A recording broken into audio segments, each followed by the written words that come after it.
des plus que vainqueurs. Quand nous nous levons, c'est pour vaincre. Parce que l'Éternel Dieu nous a introduits sous le soleil comme des vainqueurs et pour vaincre. C'est-à-dire la victoire pour nous n'est pas une surprise, selon Dieu. Nous sommes plus que vainqueurs par celui qui nous a aimés. Amen, amen.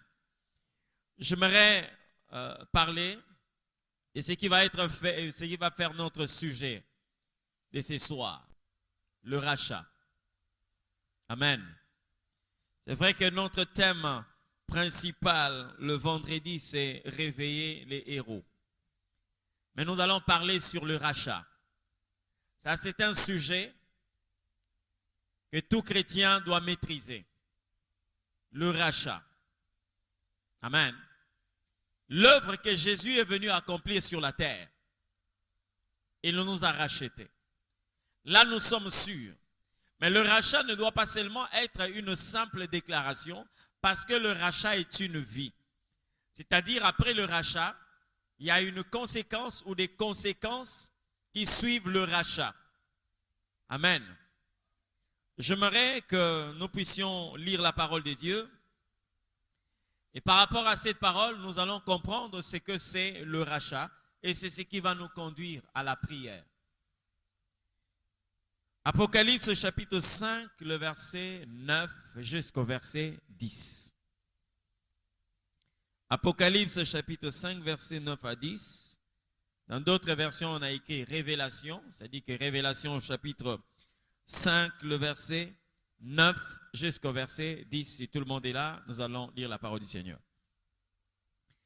Et il chantait un cantique nouveau en disant, « Tu es digne de prendre le livre et d'en ouvrir le sceau, car tu as été immolé et tu as racheté pour Dieu par ton sang les hommes de toute tribu, de toute langue, de tout peuple et de toute nation. Tu as fait d'eux un royaume des sacrificateurs pour notre Dieu, et ils régneront sur la terre. » Quelqu'un dit Amen. Que le Seigneur Dieu nous bénisse. Amen, amen. Nous connaissons l'œuvre que Jésus a accomplie à la croix. Bien-aimés, être chrétien ne signifie pas se raser la tête et porter un foulard. Être chrétien ne signifie pas enlever une combinaison et porter une veste. Non. Parce que ça, c'est des choses qui peuvent changer l'homme extérieurement. Aujourd'hui, vous pouvez changer de style vestimentaire, mais vous avez le même sang qui coule en vous. Vous pouvez aujourd'hui changer même, je ne sais pas, de parfum. Vous pouvez changer des chaussures, vous pouvez changer de coiffure, mais il y a des choses qui ne vont pas se modifier en vous. Quelqu'un peut être malade. Aujourd'hui, bien aimé, enlever une chemise bleue ou mettre une chemise jaune n'aura jamais d'impact sur ce qui est en train de causer votre maladie. On peut avoir le palu, même si vous dites que non, je ne peux plus porter cette casquette et je laisse la tête comme ça, bien aimé, vous resterez malade. Mais il y a des choses, lorsque vous le prenez, sans pour autant que vous puissiez changer même votre extérieur, bien aimé, cela a de l'impact dans votre vie. Je ne dis pas que lorsque vous êtes chrétien, que vous puissiez seulement vous contenter de l'intérieur. Non. Parce que pour que nous puissions normalement donner le vrai sens de notre vie chrétienne, il faut que notre intérieur marche de pair avec notre extérieur. Alléluia. Parce que lorsque l'extérieur fait défaut, dans le langage biblique, on peut nous appeler hypocrites parce que là, nous présentons deux faces tout à fait différentes. Notre intérieur doit marcher de pair avec notre extérieur. C'est ça la vie chrétienne.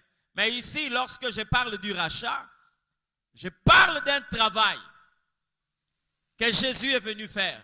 Ce travail est différent d'un travail d'un peintre. Parce que le peintre peut venir changer la couleur, mais il n'a pas la possibilité de changer l'intérieur de ces murs-là. Amen. Le peintre peut changer de décor, mais l'intérieur reste intact. Mais Jésus, quand il vient racheter, nous devons savoir jusqu'où l'œuvre de Jésus-Christ doit arriver dans la vie de celui qui le reçoit. Amen. J'ai entendu une personne le dire, et je confirme que cela est vrai. On ne devient pas chrétien parce qu'on a donné notre vie au Seigneur, mais on devient chrétien lorsque nous avons reçu une autre vie. Amen. Lorsque on reçoit la vie de Jésus, c'est en ces nets moments-là que nous devenons chrétiens. Et cette vie-là est tellement puissante que ça écrase tout ce que cette vie vient trouver en nous. Cette vie-là est tellement puissante qu'elle domine la vie qui est en nous. Et c'est pourquoi Paul pouvait dire, si je vis, ce n'est plus moi qui vis, mais c'est le Christ qui vit en moi. Ça veut dire quand la vie de Jésus vient dans la vie d'une personne, permettez-moi cette tautologie, quand la vie de Jésus vient dans la vie d'une personne, la vie de Jésus finit par dominer cette vie-là. Et lorsqu'on regarde la personne, on se rend compte que c'est le Christ qui est là. Alléluia. Maintenant, lorsqu'on parle du rachat, nous connaissons dans l'histoire de la Bible, il y a bien de personnes qui ont vécu le rachat. C'est-à-dire des personnes qui ont été prises entre les mains d'autres personnes lorsque on a payé un prix. Je prends l'exemple de Joseph. Il est pris par ses frères. Déjà quand Joseph quitte son père, dans la pensée de ses frères, il n'était plus une personne, il est devenu une marchandise. Quand ils ont aperçu leur frère, voici le faiseur des songes, saisissons-nous de lui et nous verrons que deviendront ces songes. On a mis la main sur Joseph et désormais cette personne devenait une marchandise. Il pouvait commencer à marchander, discuter sur Joseph, à combien est-ce qu'il devait être vendu et finalement, ce sont les Ismaélites qui viendront acheter Joseph.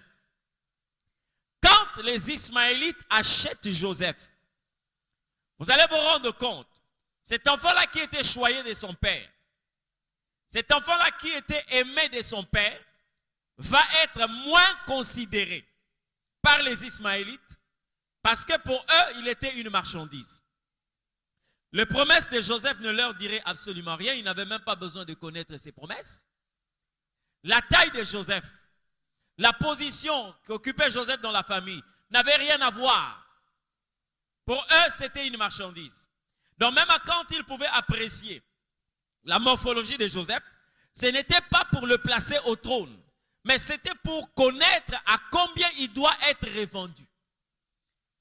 Donc ils ont donné une destinée à Joseph, mais pour eux, c'était une marchandise. Ils avaient maintenant le pouvoir de décider sur Joseph. Et ils l'ont amené là où on vendait des esclaves en Égypte. Ils ont exposé Joseph comme une marchandise. Et les gens qui venaient acheter les esclaves, il y a un homme qui s'appelait Potiphar, qui a vu ces jeunes garçons. Je ne sais pas qu'est-ce qu'il avait plu chez Joseph, mais je crois qu'il était attiré par ce que nous appelons la direction inconsciente des dieux, parce que lui, étant un Égyptien, Joseph devait descendre en Égypte. Et là, il devait normalement vivre l'accomplissement de la promesse du Seigneur. Potiphar l'a regardé, il a aimé, et finalement, il devait débourser une somme. Il devait débourser une somme pour avoir Joseph. Tout traitement que les Ismaélites pouvaient infliger à Joseph devait s'arrêter une fois que Potiphar achète Joseph. Il pouvait l'exposer. On pouvait le ligoter. Mais quand Potiphar intervient avec une somme d'argent, il vient acheter Joseph. Il devient son propriétaire. Vous comprenez ce que je dis? Or, vous allez vous rendre compte, la manière dont on a présenté Joseph, quand il était lâché par ses frères et vendu, la Bible dit, les Ismaélites l'ont attaché. Et c'était le chameau qui tirait Joseph. Quand ils sont arrivés au marché des esclaves, Potiphar l'a acheté et la Bible dit, il le fit descendre dans sa maison. Joseph devient un domestique. Là encore, bien aimé, Ce n'est pas que Joseph commence à être considéré de sais comment. Non. Pour le maître, c'est un domestique que je viens d'acheter. C'est un esclave. Que tu sois libre, que tu sois un enfant chéri de ton père, mais comme j'ai déboursé de l'argent pour t'acheter, je te traite comme je veux.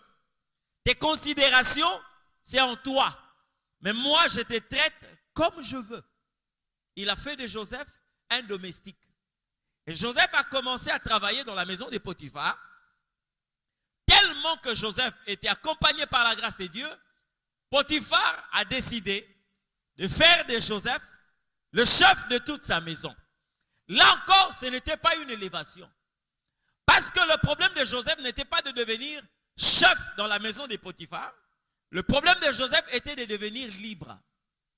Même quand tu peux être chef de toute sa maison, aussi longtemps que tu es esclave, tu es encore esclave. Vous comprenez ce que je dis? Et ce n'était pas à Joseph de devenir libre par soi-même, mais il devait normalement attendre la volonté de son maître. Et aussi longtemps que Potiphar voulait que Joseph soit dans sa maison, Joseph est resté dans la maison de Potiphar. Je vais t'expliquer ce que c'est normalement le rachat.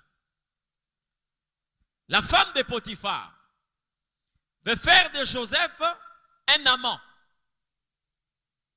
Mais Joseph se dit non. Je ne peux pas le faire parce que je ne veux pas offenser non seulement Dieu, mais aussi mon maître. Parce qu'il ne m'a pas acheté pour que je puisse sortir avec son épouse. Mais c'est pour que je lui rende service, que je travaille dans sa maison. Vous comprenez ce que je dis? Là, je parle de la conscience de celui qui est racheté, qui doit savoir pourquoi il a été racheté. Aujourd'hui, plusieurs chrétiens, le rachat de Jésus. Jésus nous a rachetés, mais plusieurs ne savent pas pourquoi est-ce que Jésus nous a rachetés. Ils peuvent commencer à dire que voilà, moi je suis chrétien, né de nouveau. Oui, mais pourquoi tu es né de nouveau? Quand tu es né de nouveau, ta liberté va jusqu'où? Qu'est-ce que tu dois accepter en tant que celui qui est racheté? Et qu'est-ce que tu ne dois pas accepter? Parce que derrière la femme de Potiphar, je ne vois pas seulement cette femme, mais je vois l'esprit qui voulait combattre Joseph. Vous comprenez? L'esprit qui voulait combattre Joseph. Amener Joseph hors de la pensée de celui qui l'avait racheté. Tu n'as pas été racheté pour que d'autres personnes commencent à t'intimer des ordres que celui qui t'a racheté n'a pas donné. Joseph ne pouvait pas dire oui. Là, il ne pouvait pas être considéré comme un serviteur obéissant parce qu'il a obéi au dicté de sa maîtresse. Pourquoi il a été racheté? C'est pourquoi la Bible dit, ne faisons pas de la liberté que Jésus nous a donnée une façon de vivre selon la chair. Vous comprenez? Quand il nous a rachetés, il y a des choses que nous devons accepter. Il y a des choses que nous ne pouvons pas accepter. C'est-à-dire des choses qui ne viennent pas de la pensée de celui qui nous a rachetés. Vous comprenez? Aujourd'hui, lorsque vous allez par exemple au marché, là où on vend par exemple des objets d'art, vous achetez une statue, vous achetez un objet d'art, vous amenez à la maison, vous avez quelque part là où placer cet objet-là. Et quand une personne déplace cet objet-là dans la maison, vous pouvez déplacer, prendre cet objet d'art et remettre là où vous avez voulu que cet objet-là soit. Parce que pour vous, c'est que cet objet-là doit être par exemple sur la tablette, sur le buffet, sur l'armoire. Vous avez placé ça là. Mais il peut y arriver que dans la maison, quelquefois, une autre personne déplace cet objet d'art. Et quand ça ne rencontre pas le sentiment de celui qui a acheté cet objet d'art, l'objet doit rentrer. C'est-à-dire la personne vient, elle prend l'objet. Qui a déplacé cette statue? Elle prend l'objet et elle remet l'objet à sa place. Vous comprenez? Jésus a versé le sang. Le sang que Jésus a versé, c'était pour nous racheter. C'est-à-dire, il a pris ceux-là qui commençaient à vivre dans le péché, sous l'esclavage du péché, dominés par le diable Satan, imposés, et il a dit non, je n'ai pas créé cet homme pour qu'il vive le plus bas possible, je l'ai créé pour qu'il soit celui qui va agir comme Dieu. Alors le prix que Jésus va verser, c'est son propre sang. C'est-à-dire ce qu'il y avait de meilleur. Et je le dis souvent quand les chrétiens entendent parler du sang de Jésus, vous devez voir derrière ça le sentiment de vous valoriser. Parce que Dieu n'a pas voulu débourser une grosse somme d'argent. Dieu n'a pas voulu que les chrétiens soient comparés à Lionel Messi, qu'il puisse avoir, je ne sais pas, quelle somme d'argent qu'il doit normalement verser pour que... Non. Mais lui, il a donné son propre sang, sa propre vie pour nous racheter. Vous comprenez? C'est la valeur que l'Éternel Dieu accorde à l'homme. C'est la valeur que l'Éternel Dieu accorde aux chrétiens. Pourquoi cette valeur? Bien-aimés, écoutez-moi. Lorsque vous regardez dans la vie courante, la chose que vous aimez plus, cette chose peut vous pousser à débourser une grosse somme pour l'avoir. Amen. La manière dont vous acceptez de perdre, cela montre l'amour que vous avez pour cette chose. Aujourd'hui, quand vous voyez quelqu'un sortir par exemple 200 000 $, où il pouvait s'acheter par exemple une parcelle, mais il débourse cet argent pour acheter un véhicule, dites-vous qu'il est en train de vous montrer l'attachement et l'amour qu'il a pour cette marque de véhicule. Vous comprenez? Et certaines personnes peuvent dire, mais comment? Mais il pouvait s'acheter une parcelle. Il pouvait s'acheter même 2 parcelles ou une maison. Mais pourquoi il sort cet argent-là pour acheter un véhicule? Pourquoi? C'est comme ça que les gens qui ont fait des problèmes à cette femme, Marie, qui est venue oindre Jésus avec le parfum des nard, ils n'ont pas compris qu'en réalité, Marie était en train d'exprimer l'amour qu'il avait pour le Christ. Marie a préféré sacrifier ces parfums de nard qui coûtaient tellement cher à cette époque. Elle a préféré verser ça sur le Christ. Et regardez la manière dont les personnes parlent lorsqu'ils ne comprennent pas dans quelle dimension vous êtes en train d'exprimer votre amour. Ils ont dit quoi? Pourquoi cette perte? Pourquoi cette perte? On pouvait vendre ces parfums et donner cet argent aux pauvres. Mais il y a une femme qui a dit, je préfère perdre ceci pour démontrer l'amour que j'ai pour le Seigneur. C'est pourquoi j'ai l'habitude de le dire, il est mieux de déclarer que Jésus t'aime, mais il est mieux de poser les actes qui prouvent à suffisance que nous aimons le Seigneur. Parce que l'amour de Dieu ne s'est pas arrêté seulement dans des déclarations. La Bible dit, Dieu prouve son amour quand il nous a donné son Fils. Alléluia. Maintenant, regardez l'acte que Jésus va poser. Jésus vient sur cette terre. Dieu, 100% Dieu, dans une chair humaine pendant 33 ans. Et il est resté 29 ans dans le secret. Il a travaillé pendant 3 ans et demi. Jésus a abandonné son trône. Il est venu habiter avec les hommes. Le nom qu'on appelait Emmanuel, donc Dieu parmi les hommes. 33 ans et demi, il l'a fait pour poser cet acte-là, dont nous sommes en train d'appeler le rachat. Est-ce qu'il y a des gens qui sont convaincus que Jésus les a rachetés? Si Jésus vous a racheté, écoutez-moi très bien. Pourquoi j'ai pris l'exemple de Joseph? Parce que tout dans la vie de Joseph change au fur et à mesure qu'intervient le rachat dans sa vie. Quand les Ismaélites achètent Joseph, terminé, tout change dans sa vie. Il prend une nouvelle direction. Il va être exposé comme une marchandise. Même la considération change. Amen. Dès qu'il arrive au marché des esclaves, Potiphar met la main sur Joseph, il paye un prix, tout change dans la vie de Joseph. Vous comprenez? Tout change. On lui donne une autre direction, une autre fonction, et il commence à faire autre chose. Tout change. J'étais enfant chéri de mon père, on n'en a pas besoin. Fais le travail que tu dois normalement faire. Joseph commençait certainement à parler une autre langue parce qu'il était en Égypte. Il devait communiquer, il devait apprendre la langue égyptienne. Vous comprenez?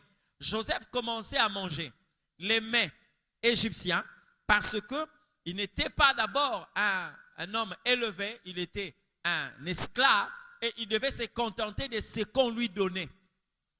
Il n'avait pas le pouvoir de faire sa propre cuisine. Il n'avait pas le pouvoir de se fixer un salaire parce qu'on l'avait déjà acheté, il était un esclave.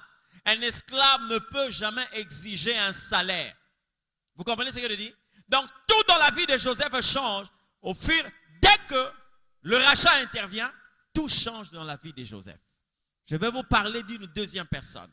Avant que je puisse percer le message de ce soir qui va nous conduire à la prière. Il y a une femme au nom de Ruth. Ruth est connue. Dans la Bible, vous avez déjà entendu parler de Ruth. C'était une Moabite. Moabite, c'est une nation, c'est-à-dire c'est un peuple qui est descendu de la relation entre Lot et ses filles. C'est-à-dire l'inceste.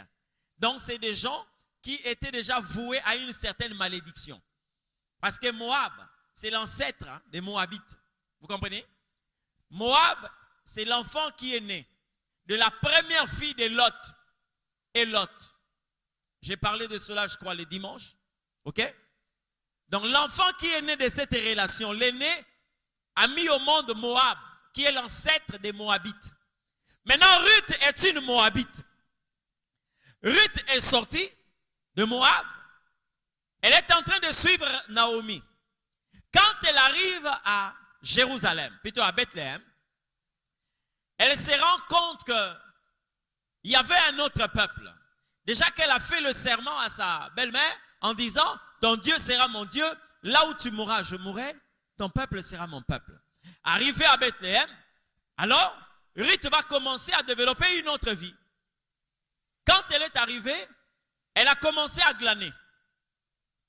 Elle était connue comme une Moabite, une étrangère. Tout le monde le savait. Que Naomi a ramené sur la terre de Bethléem une étrangère au nom de Ruth, elle est veuve. Mais, le jour où le rachat intervient dans la vie de Ruth, parce que Naomi a commencé à faire savoir à Ruth que là où tu étais parti glaner, cet homme-là, c'est un membre de notre famille, Boaz. Et Ruth, suivant le conseil de sa belle-mère, est allée se placer sous Boaz.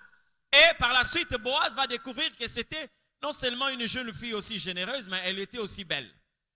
Et Boaz va manifester la volonté d'épouser Ruth. Mais écoutez d'abord. Ruth va dire à Boaz, je sais que c'est toi qui as le droit de rachat.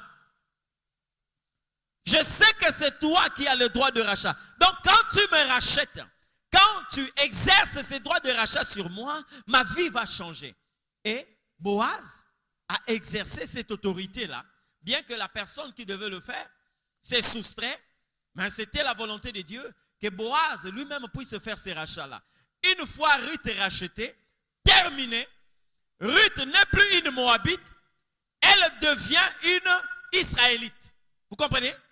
Parce que vous allez voir même Ruth se figurer dans la généalogie de Jésus-Christ. Vous comprenez?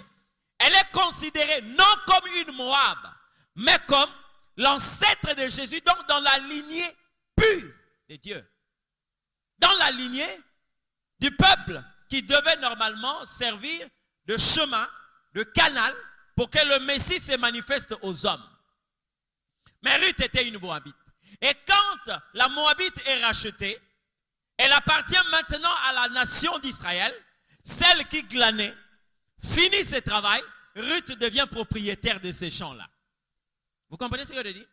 Ça veut dire que vous ne pouvez pas être racheté et continuez à mener une vie comme si vous étiez des esclaves. Il y a des personnes aujourd'hui, pourquoi on est en train de vivre le malheur? C'est tout simplement parce que on ne sait pas résister à la femme de Potiphar. Vous comprenez? On ne sait pas résister à la femme de Potiphar. Elle est en train de vous donner un travail qui n'est pas dans le cadre de votre rachat. Elle vous demande de sortir avec elle. Mais vous n'avez pas été racheté pour que vous puissiez vous allier à la femme de Potiphar. Qui est la femme de Potiphar? Parce que le Seigneur est en train de dire, nous sommes dans ce monde, mais nous ne sommes pas de ce monde. Écoutez-moi très bien. Qui est la femme de Potiphar? C'est le monde dans lequel nous vivons. C'est pourquoi le Seigneur dit ceci. Que l'amour du monde ne demeure pas en vous. Nous sommes en train de marcher avec Dieu, mais de l'autre côté, le monde est en train de nous solliciter. Le monde nous sollicite de plusieurs manières. Et beaucoup de personnes aujourd'hui, bien-aimés, vous avez la chose et son contraire. De l'autre côté, il y a la vraie gloire. D'un côté, il y a la vaine gloire que nous propose le monde. Alléluia. Il y a une montée qui peut venir de Dieu, mais il y a aussi une autre montée qui ne vient pas de Dieu.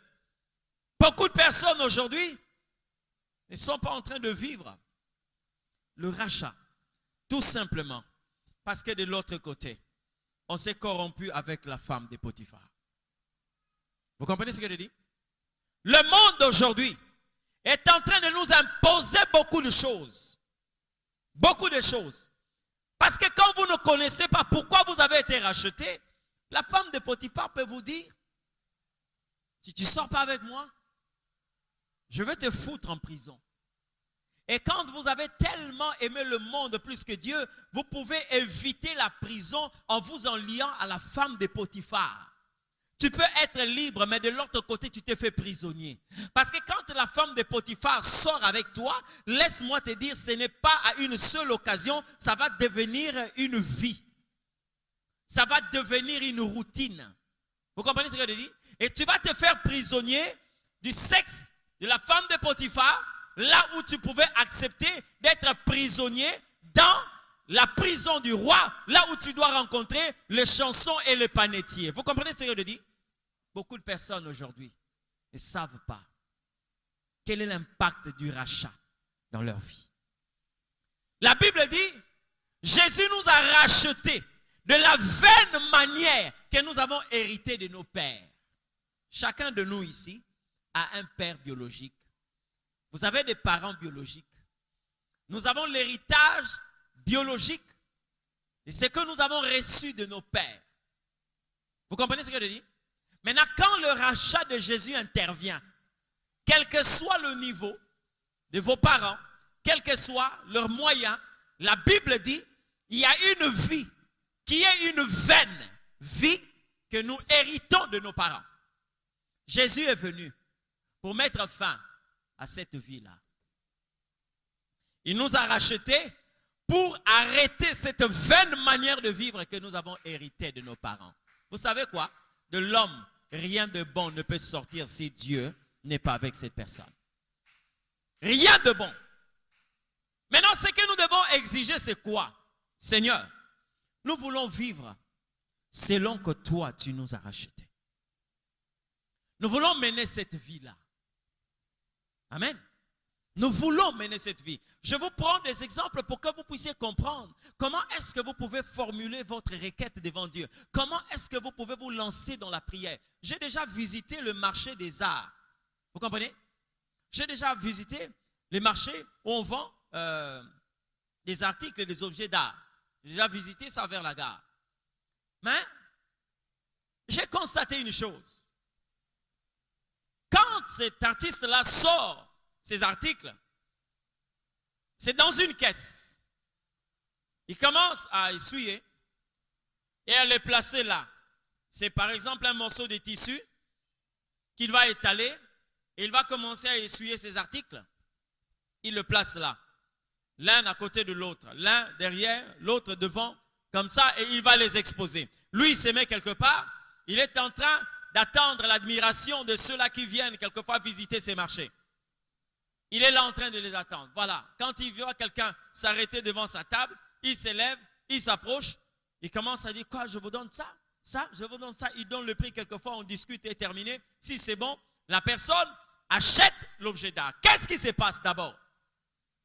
J'aime quelquefois regarder ce qui se passe autour de nous pour nous servir d'exemple ou pour mieux expliquer ceux-là qui peuvent entendre parler du rachat. Qu'est-ce qui se passe lorsque le rachat est accompli? La personne donne l'argent. Donne-moi ces statuettes. Non. Celle qui est à la base en cuivre là. Ah, d'accord. On donne la statuette. La première des choses, la caisse où cet artiste-là garde ses œuvres d'art. Cette statuette-là ne verra plus cette caisse-là. Vous comprenez ce que je dis? Là où on a placé cette statuette-là, parce que chaque matin, ces statuettes-là sont ensemble, ces œuvres-là sont ensemble. Là, si il leur était donné la possibilité de voir, c'est-à-dire que quand ces statuettes-là regardent, ils se rendent compte qu'elles sont sur le même socle, la même base, c'est le même pagne, la même couleur, c'est chaque jour. C'est-à-dire que le soir, c'est dans une caisse, le matin, sur ces morceaux de tissu. Mais quand quelqu'un achète cet objet d'art,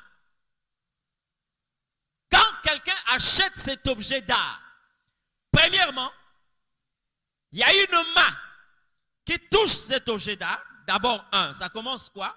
Vous allez vous rendre compte que si cet homme-là touchait cet objet d'art chaque jour, lorsque vous commencez à regarder très bien, vous allez voir ses empreintes. D'accord? Mais dès qu'une autre personne vient acheter, vous trouverez la superposition d'autres empreintes sur cette œuvre d'art-là. C'est ce que le Seigneur Dieu fait. Vous comprenez ce que je dis?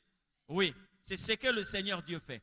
Il pose ses empreintes pour marquer son autorité. Ça veut dire que c'est le nouveau propriétaire. Il prend l'article. Quelquefois, il le place dans un sac. Ce n'est pas pour plonger cet article-là dans le sac, dans le ténèbre de ce sac. Non, c'est tout simplement parce que cet objet-là va prendre une autre direction. Comprenez ce que je dis? Dans le sac, c'est pourquoi j'ai dit quelque part, il est mieux d'accepter le ténèbre de Dieu que d'embrasser une lumière qui ne vient pas de Dieu. Je préfère être dans le carquois de Dieu. Je préfère être dans le fourreau de Dieu qu'être exposé par l'ennemi. Vous comprenez ce que je dis? Il prend l'article, il met là-dedans. Il prend une autre direction. Certainement, le chemin peut être long. Mais bien aimé, là où vous êtes en train de dire, là où lui veut m'exposer, c'est un endroit qui est encore éloigné de là où il m'avait pris. Dès qu'il arrive dans sa maison, il sort l'article. Le lieu où il va exposer l'article, c'est tout à fait différent. Vous comprenez ce que je dis? Quand il prend cet article, il expose quelquefois sur la télévision, sur l'armoire, sur la tablette. C'est fini. Cet endroit-là, c'est pour cette œuvre d'art. Il expose là. Terminé. Plus de contact avec le mal, ou la caisse, là où on était en train d'entasser toutes les œuvres d'art.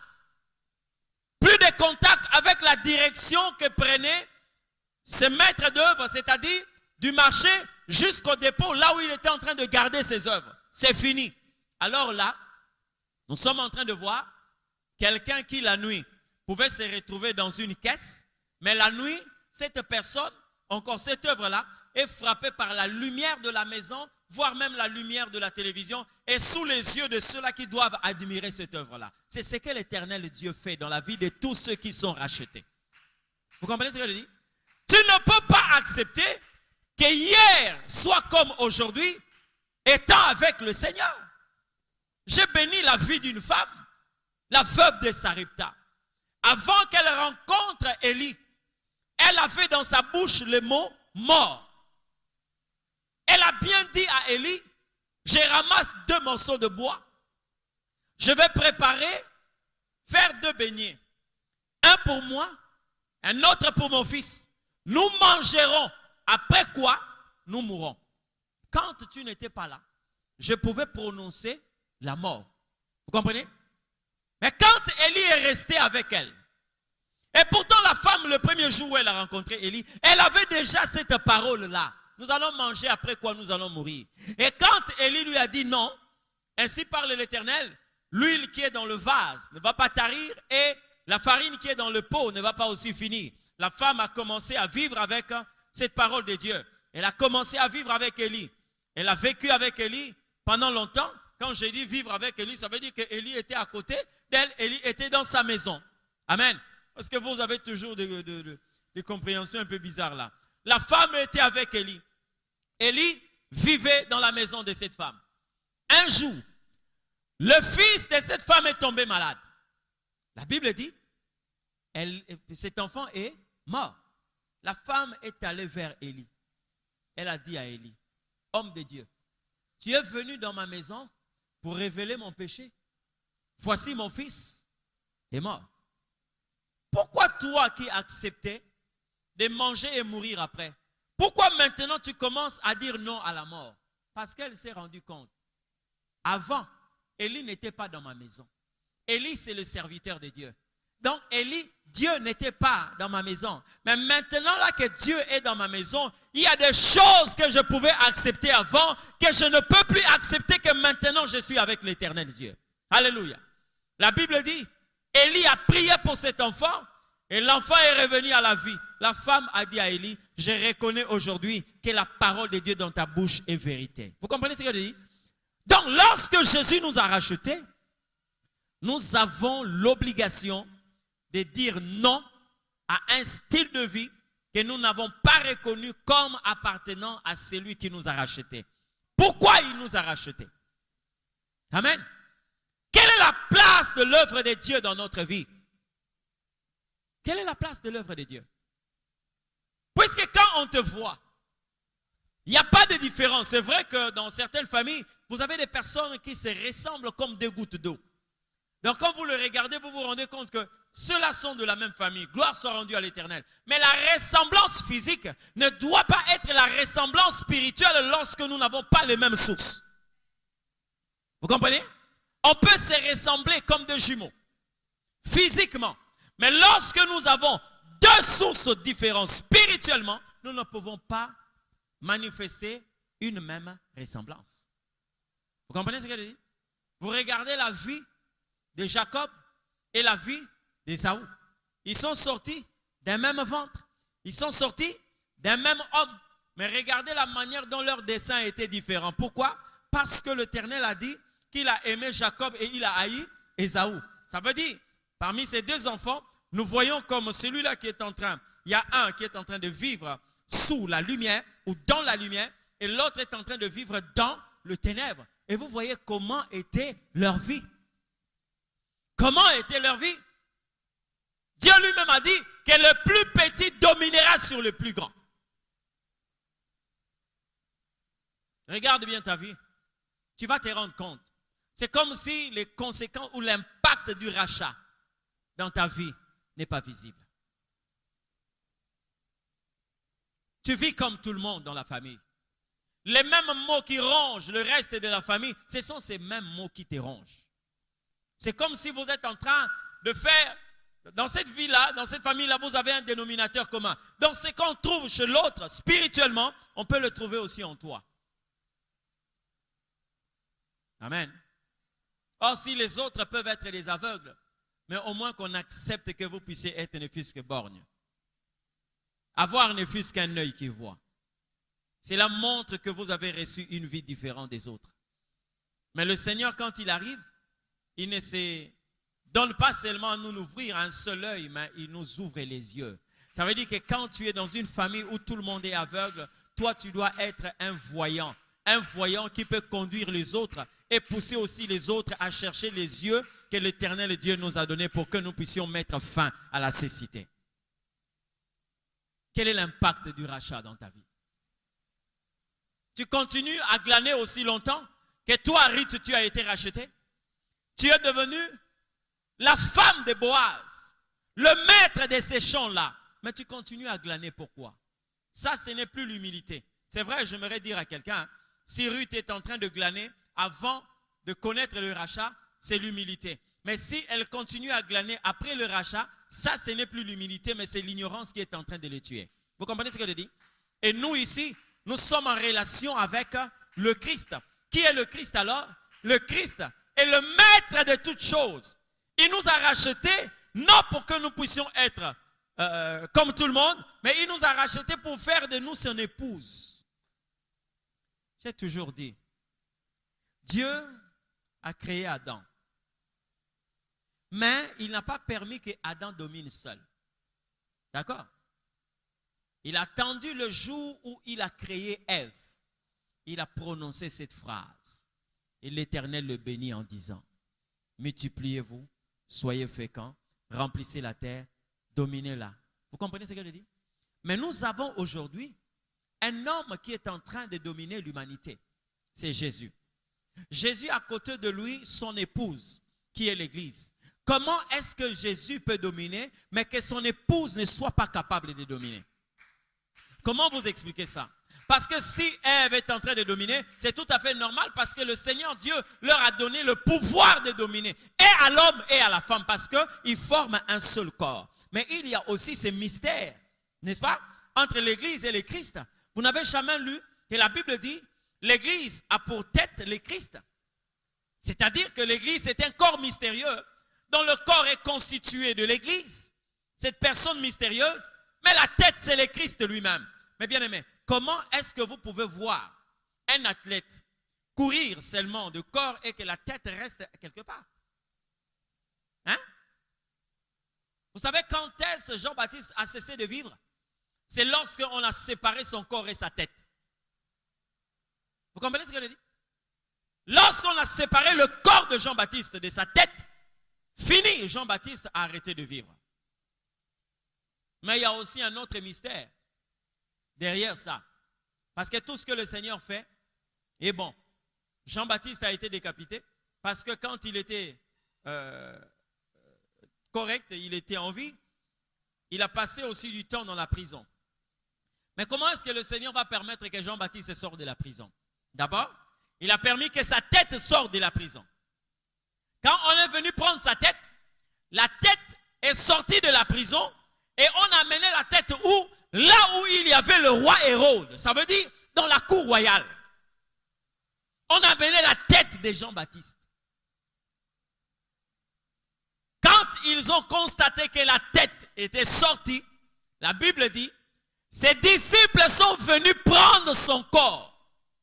Donc Jean-Baptiste est sorti mystérieusement parce qu'il y a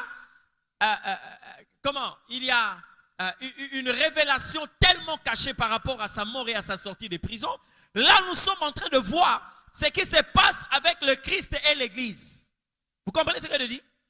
Comment est-ce que le Christ est en train de nous enseigner par rapport au corps de Jean-Baptiste? Lui, la tête a quitté le monde. La tête est allée vers le roi, le Seigneur de Seigneurs. La tête de Jean-Baptiste devait entrer d'abord dans la cour royale. C'est pourquoi Jésus va dire à Marie, ne me touche pas, je ne me suis pas encore montré où? Au Père. On a porté d'abord la tête de Jean. On a porté d'abord le Christ, celui qui devait être honoré. Dès que lui s'est présenté au Père, fini, la Bible dit, ce ne sont pas les soldats, mais c'était les serviteurs de Jean-Baptiste, ses disciples, qui sont venus prendre son corps. Est-ce que vous n'avez jamais entendu que l'Église sera prise par les serviteurs de Jésus? N'est-ce pas? La Bible dit, il enverra ses serviteurs pour faire la récolte.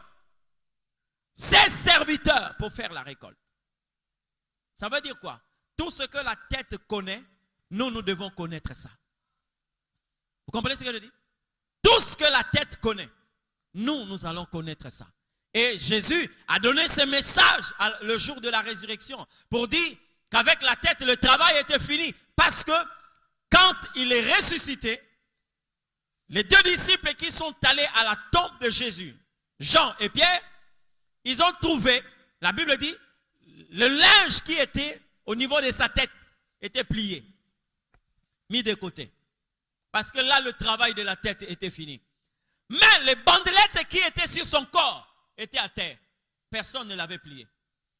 Est-ce que Jésus était en train de presser pour sortir? Non, non. C'était un message pour vous dire. C'est-à-dire, le bandelette qui était au niveau du corps représente le travail de l'Église. Le Saint-Esprit n'a pas encore achevé. Il va commencer à faire ce travail. Et lorsque le travail sera fini, ces linges aussi seront pliés, mis de côté. Le pouvoir du rachat. Jésus nous a rachetés. Tel que tu es là, tu souffres quelquefois par ignorance.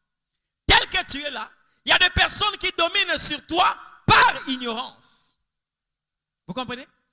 Vous savez que quelque part, Joseph a dominé sur la femme de Potiphar. Vous avez déjà lu ça? Hein?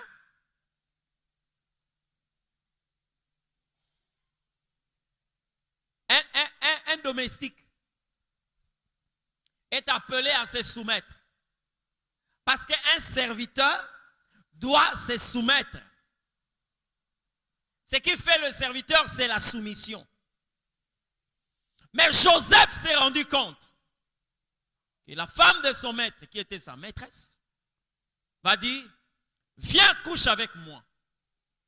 Joseph a dit non. Pourquoi? Parce que là, il ne faut pas se soumettre, mais il faut s'opposer. Ne peut s'opposer que celui qui manifeste son autorité. Vous comprenez ce que je dis? Oui. Donc, à un certain moment, quand tu te rends compte qu'il y a des choses qui viennent dans ta vie, de manière à s'imposer, quand tu regardes la notice du rachat, tu te rends compte que ces choses ne se retrouvent pas dans le rachat, tu dois manifester ton autorité. C'est pourquoi j'aime dire aux enfants de Dieu, vous devez savoir qu'en vous, Dieu a placé la face du lion et la face de l'agneau. Manifestez la face de l'agneau là où vous devez vous soumettre. Mais utilisez la face de lion là où vous devez imposer votre autorité. Et Joseph en a fait. Il a dit non à sa maîtresse parce que dans le rachat, le rôle que tu me demandes de jouer là n'existe pas. Vous comprenez ce que je dis? Jésus nous a rachetés. Nous ne devons pas accepter tout. Et je l'ai dit une fois ici, il y a des gens quelquefois qui acceptent des choses, mais tout en étant dans l'ignorance. Il y a un verset de la Bible. Et beaucoup de gens aiment répéter ça. Qui a dit ça? C'est Job. Job a dit ça pendant qu'il était dans sa crise de foi. C'est-à-dire, à un certain moment, il faut accepter que la foi de Job commençait à vaciller, n'est-ce pas? Vous voyez des moments où Job est en train de parler, de se justifier. Non, moi je n'ai jamais arrêté mes regards sur une vierge. Je n'ai jamais fait ceci. Mais Job a oublié qu'il n'était pas la personne qui devait normalement se justifier parce qu'il y a quelqu'un qui nous justifie mieux que nous. C'est-à-dire, même devant les accusations, nous pouvons garder le silence parce que nous avons quelqu'un qui nous justifie. Alléluia. Mais Job a dit ceci, l'Éternel a donné, l'Éternel a pris, que son nom soit glorifié. Ça c'est Job qui le dit. Mais il y a beaucoup de personnes qui disent, voilà, Job a été tellement obéissant à l'Éternel. Oui, je ne le contredis pas. Mais quand vous lisez la Bible, vous allez vous rendre compte, Dieu a donné, oui. Mais qui est venu répondre? Vous comprenez? Ce n'est pas Dieu qui a repris, mais c'est le diable qui est en train de reprendre. Mais vous allez rendre grâce à Dieu, même pour des choses que Dieu ne reconnaît pas. Amen. C'est pourquoi j'ai béni l'Éternel Dieu. Il y a une femme dans la Bible qui n'a pas voulu être enseignée par Job par rapport à ces problèmes-là. Qui avait donné l'enfant à la veuve de Sarepta, plutôt à la Sunamite? Qui lui avait donné l'enfant? Ce n'était pas Dieu. Mais Élisée lui a dit, l'année prochaine, je viendrai. À la même époque, tu embrasseras un fils. Ça veut dire que Dieu t'a donné un enfant. Au moins aux yeux du monde, tout le monde sait que non, tu n'es plus stérile parce que tu viens d'enfanter. Mais bien aimé, cette femme, quand elle a constaté que l'enfant est devenu malade, l'enfant est mort, la femme a refusé de pleurer. Et pourtant, le premier responsable de cet enfant, c'était son mari. Quand le mari lui a posé la question, où vas-tu? Parce qu'elle a demandé à son mari si elle pouvait partir voir Élisée. Le mari lui dit, mais comment? Ce n'est pas la nouvelle lune. Mais pourquoi tu veux voir l'homme de Dieu? Qu'est-ce qui ne va pas? La femme a dit, tout va bien. Elle a refusé. Parce qu'elle sait que Dieu n'est pas comme certaines personnes, quelquefois, qui nous vendent des choses qui ne mettent pas du temps. Nzamba ndenge wana te. Apeso bana ba umela rate. Nzamba peso musala umela rate. Nzamba peso libala o yeka po goûter yango po kende. Non. La Bible me dit, seule la bénédiction de l'Éternel enrichit et ne se fait suivre d'aucun chagrin. Vous comprenez ce que je dis? Oui, ça c'est Dieu qui agit de la sorte. La femme s'est rendue compte. Non. Là, je ne peux pas bénir l'Éternel Dieu, mais je vais chercher l'Éternel. Parce que j'ai dit non à la mort dans la vie de mon enfant. La femme a compris que lorsque Dieu te donne les enfants, il te donne les enfants non pour que toi tu les enterres, mais pour que eux t'enterrent. C'est ce que la Bible dit. Tes enfants te porteront comme une gerbe dans sa vieillesse. Ils vont te porter. Partout où vous voyez un père enterrer un enfant, regardez très bien, vous allez vous rendre compte qu'il y avait déjà le péché. Le premier couple, c'était Adam et Ève. Ils ont enterré Abel. Le signe qui montrait déjà qu'il y avait quelque chose qui n'allait pas.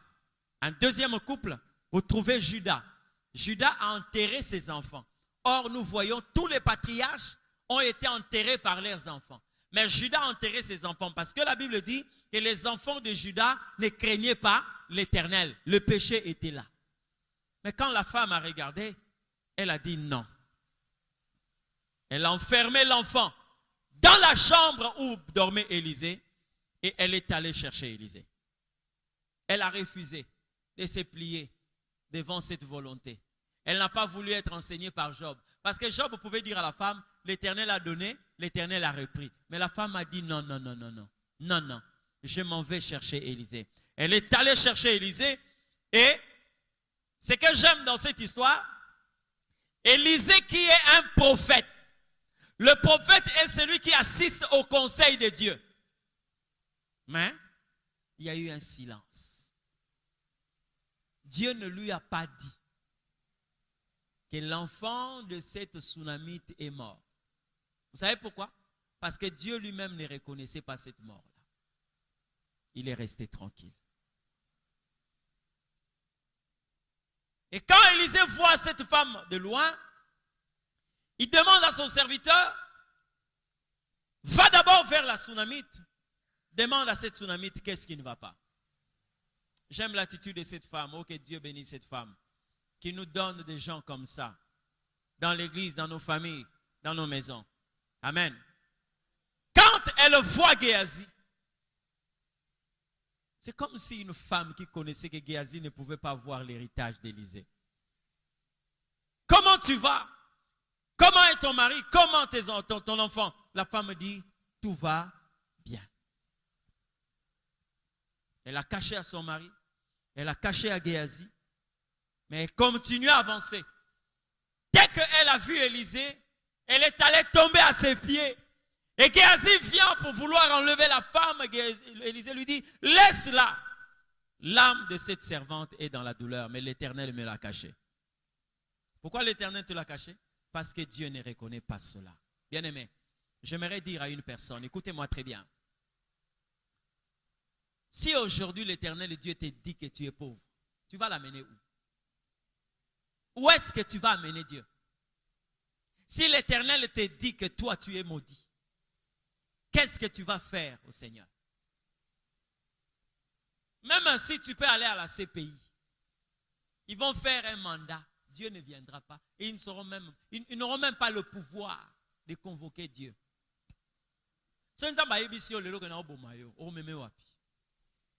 Hein? Mais vous savez quoi? Moi, j'accepte tout ce qui sort de la bouche de Dieu. Parce que Dieu n'est pas complaisant. Dieu est allé dire à un roi que tu vas mourir.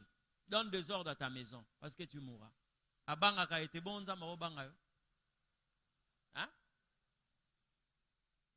Jésus a benga Lazare, pauvre Lazare. Hein? Mais quelque chose qui n'est pas sorti de la bouche de Dieu, ne l'accepte pas.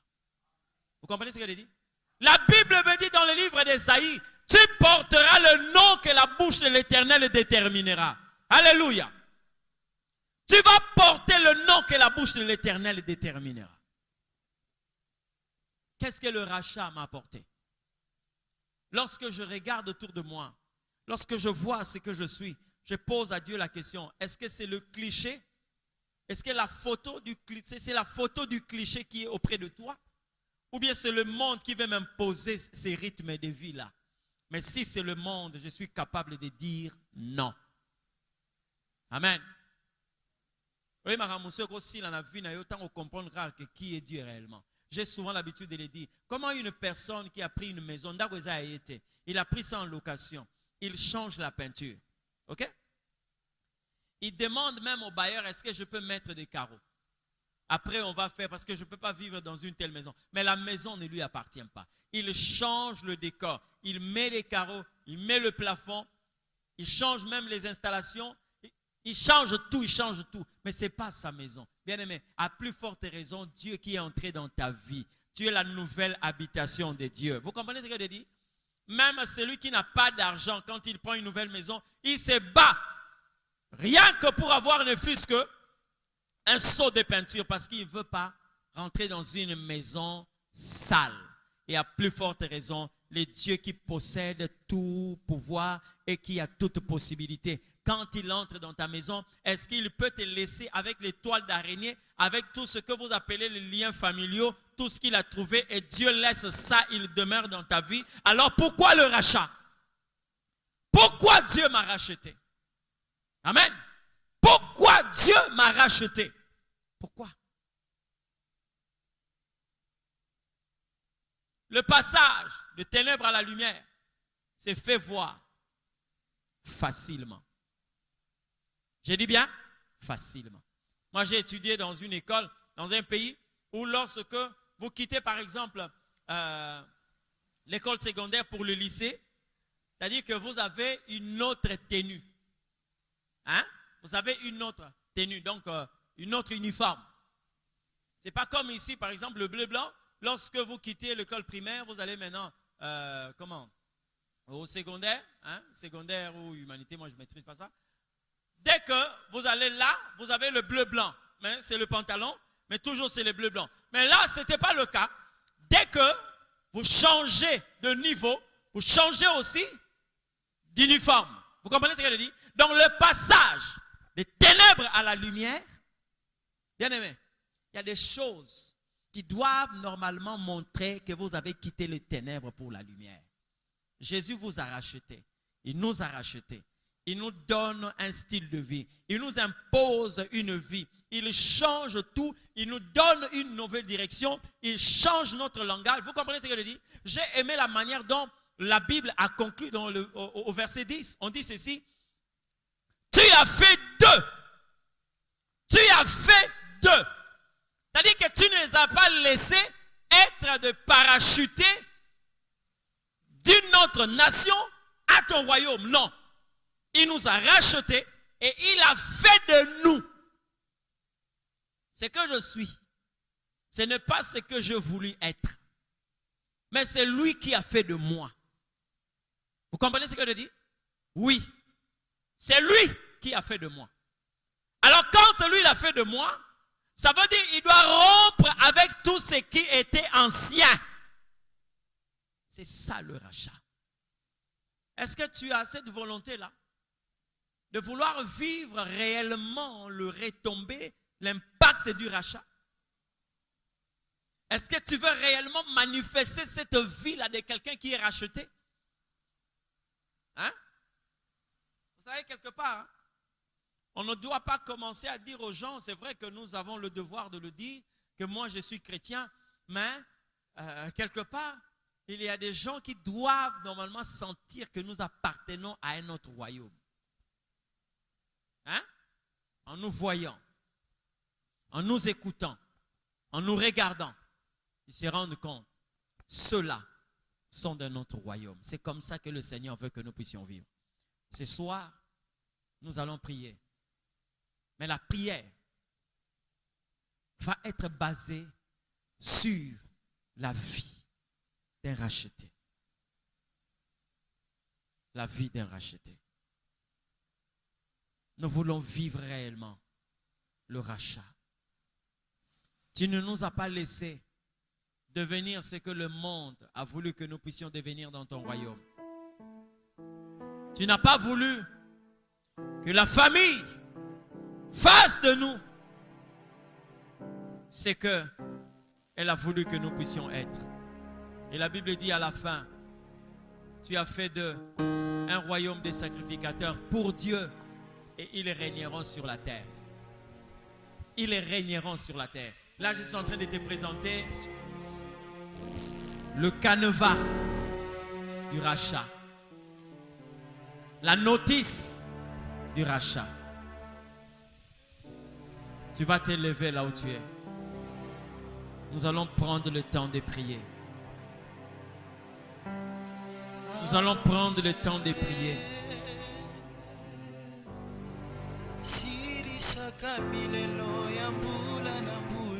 J'ai été racheté.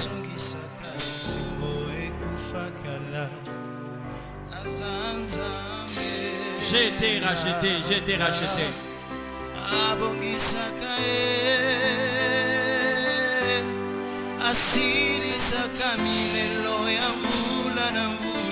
Jésus.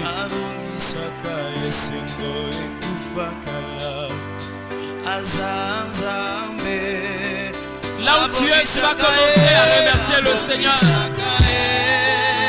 Commence à prier Dieu. Remercie Dieu pour son rachat.